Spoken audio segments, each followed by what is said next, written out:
আমার ভাই আজকে 28 তারিখ, 29, 30, 31 সমাজের মধ্যে অনেক ভাইয়েরা একটু গাফেল থাকার কারণে আমরা যদি সামাজিকভাবে, আমরা পারিবারিকভাবে, আমি আমার গণ্ডিতে আমাদের পরিবার, আমার ভাই বেরাদার, ছাত্র, শিষ্য, কর্মচারী তাদেরকে যদি সতর্ক করি, এই ইত্যাদি 31 তারিখে রাতের মধ্যে যে ভুল বিচ্যুতিগুলো হয়, একে তো এটা অমুসলিমদের কালচার।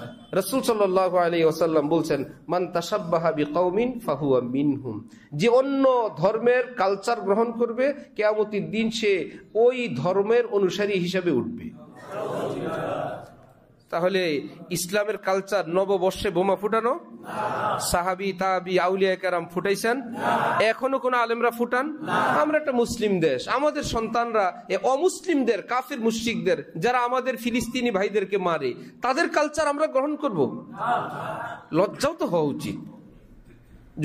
যারা আমাদের মুসলমান ভাইদেরকে খুন করে ফিলিস্তিনে এই ফটকা ফুটানো, তাদের কালচার, এ তো থুতু মারার কথা যে আমরা ওই কালচার গ্রহণ করব না। ঠিক আছে ইনশাআল্লাহ।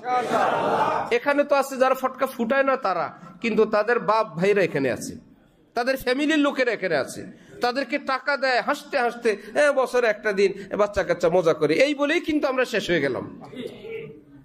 এক নাম্বার 2, অপচয় গুনাহে কবিরা। অপচয় করা কি কবিরা গুনার নাম তো শুনছেন জীবনে, তার শক্তি জানেন? একটা গুনাহ একটা মানুষকে জাহান্নামে নেওয়ার জন্য যথেষ্ট। একটা গুনাহ, একটা কবিরা গুনাহ একজন ব্যক্তিকে জাহান্নামে নেওয়ার ক্ষমতা রাখে। এই গুনার নাম গুনাহে কবিরা। তাহলে আপনি ভাবতেছেন আমার বাচ্চা ফুটাইলে, কেউ না ফুটাইলে কি হবে, এটা ছোট বাচ্চা, আমার ছাদে, আমার ঘরের ভিতরে, এ সবটা 1 নম্বর কবিরা গুনাহ। দ্বিতীয়টা অমুসলিমদের এবং কাফের মুশরিকদের এটা চরিত্র এবং তাদের কালচার। আমরা তাদের কালচার কেন গ্রহণ করব? যারা বিশ্বব্যাপী আমাদের উপর জুলুম করে, আমরা তাদের কালচার, বরং আমরা প্রতিবাদ করব যে আমরা এখন আর তোমাদের মতো না। এই বিষয়ে আল্লাহ আমাদেরকে একটা মুসলমানদের দেশ, মসজিদের দেশ, মসজিদের শহর, মাদ্রাসার শহর, এখানে আমাদের চতুর্দিকে যখন আমরা এই দৃশ্য দেখি, তখন আমরা আফসোস করি, মনে হয় আমরা আর আমাদের নাই, বা আমাদের বাচ্চা কাচ্চারা আর আমাদের থাকতেছে না। এটা শুভ লক্ষণ না।